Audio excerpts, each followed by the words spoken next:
Il y a des parents qui peinent à laisser grandir leur enfant quand c'est un constat effectivement, hein, donc les vies de famille ne sont pas aisées.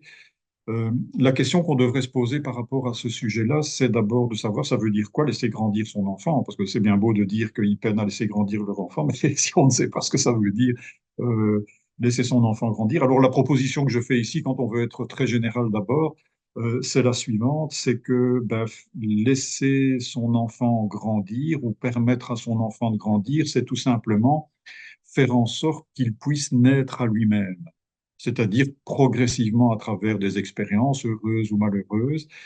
C'est tout simplement petit à petit se réapproprier sa vie et pouvoir oser, pouvoir exister en dehors de l'amour de leurs parents. C'est une manière donc voilà très générale de le dire et c'est vrai que c'est difficile par conséquent de travailler ce lien où on aime son enfant, on veut pas le lâcher, on veut son bien, on veut le protéger, etc. Voilà, c'est comment faire pour que donc progressivement un enfant puisse avoir sa vie à lui qui ne se réduit pas à ce que les parents voudraient bien que ce soit.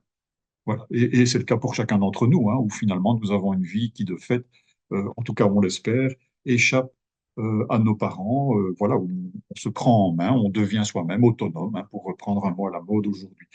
Juste dire ceci, quand on intervient sur le terrain, il y a des dynamiques que l'on peut observer où ce travail-là, qui permet à un enfant de pouvoir donc se réapproprier sa vie, il y a donc des dynamiques familiales, quel que soit le modèle de famille d'ailleurs, hein, c'est pas une question de modèle, quel que soit le modèle de famille, il y a des dynamiques qui empêchent ou qui, en tout cas, compromettent ce travail.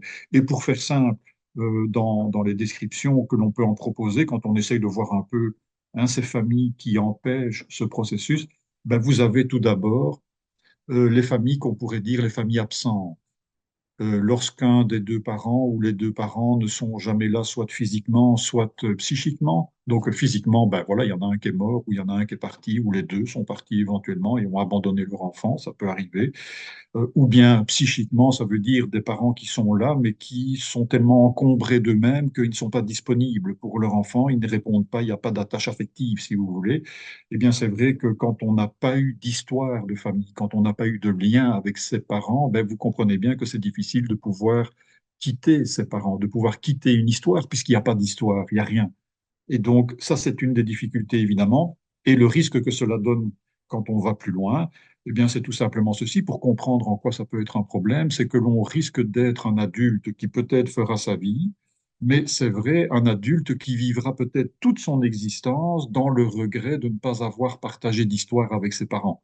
Et donc, de la colère, des reproches, une incompréhension. Est-ce que c'est parce que je n'étais pas aimable? Enfin, voilà, toute une série de questions qui, en quelque façon, sont des questions qui traduisent le fait qu'on est resté un enfant en manque d'une histoire avec son père et sa mère.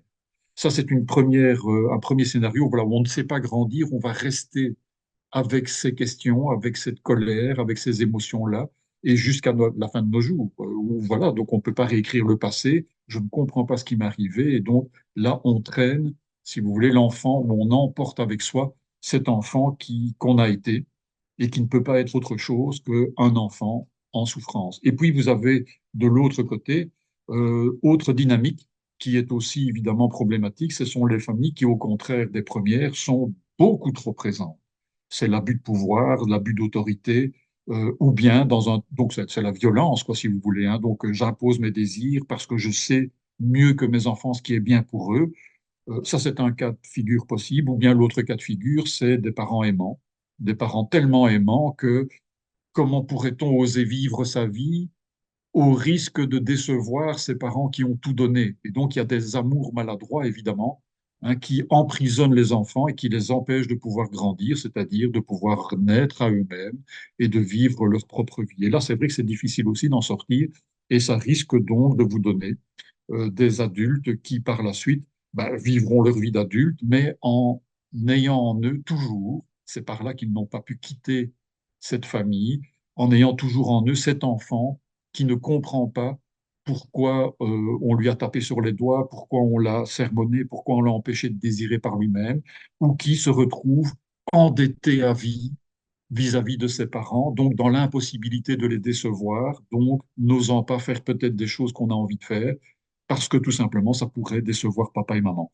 Donc, il y a des familles absentes, des familles trop présentes, et ce sont ces deux dynamiques-là qui empêchent effectivement un enfant de pouvoir grandir. Et donc, quand on intervient là-dedans, ben, qu'est-ce que l'on peut faire quand on repère ces dynamiques? Ben, dans un cas, famille absente, c'est d'essayer de remettre du lien s'il y a moyen. Si les parents sont décédés, raconter des histoires pour que les parents existent symboliquement au moins, pour pouvoir ensuite l'intégrer et puis partir de là. Ou bien quand les familles sont trop présentes, ben, évidemment, c'est d'essayer au contraire de mettre de la distance en interrogeant ce qui motive ses parents à ne jamais lâcher leur enfant, soit par amour, soit par abus de pouvoir.